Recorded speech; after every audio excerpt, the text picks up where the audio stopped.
So Hank, I wanted to ask you a bit about your first experience of in our men's group. It's you kind of held this kind of privileged role where you were chosen out of a group of 12 men to then go and run the second of Nick's groups with him as an assistant. Right. And I wondered, I've always wondered about that period for you and whether, I guess groups can get competitive. I wondered if you experienced any competition in that amongst the men in the group, and also how you deal with competition in your groups as a facilitator now. I didn't. I was anticipating competition, or certainly feelings of competition. I don't know if you recall that the next time we met after I received that invitation from Nick, I basically asked every other man in the group how they felt about it, and I particularly thought that one person in particular would have felt that he should have had that invitation. And he didn't. He said he didn't feel that that was something he felt ready for or wanted to proceed with at that point in his life. Occasionally, I felt a sense of greatness, and I had a hunger for more of that.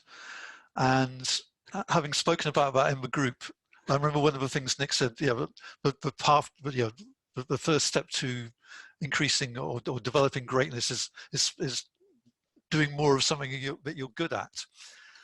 However, when he spoke about inviting me to assist him back in the group, he said it wasn't because he thought that I would be the best group leader or facilitator in the group, but because I'd basically asked him for this path, where he felt obviously that this would be a means of bringing forth development of my being.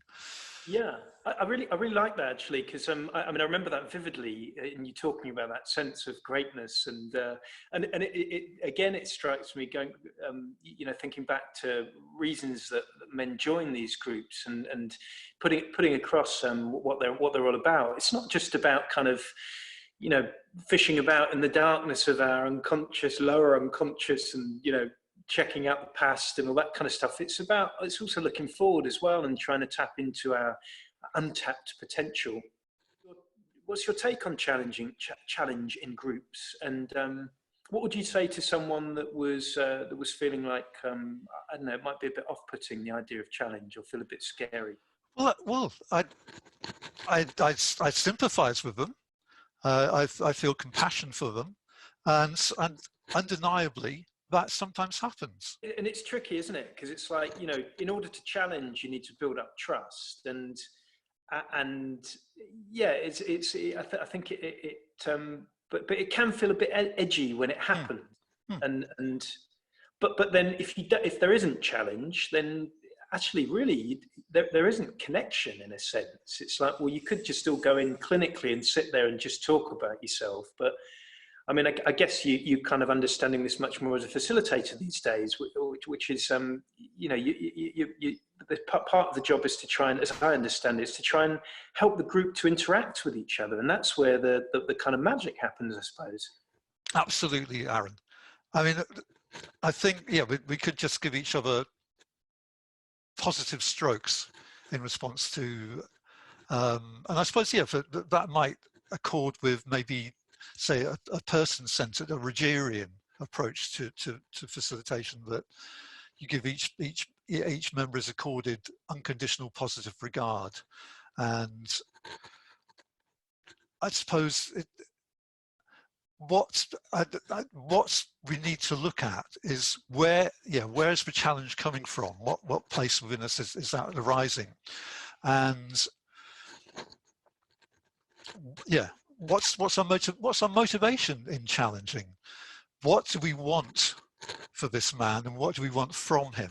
it's easy to misread challenge, or it's easy to misunderstand the intention of challenge, and to feel put down. The cleanest form of challenge, I think, is connected with desire, a hunger for a wholer, or a more vivid, I was going to say incarnation, but that's the wrong way. Yeah, presence from that man.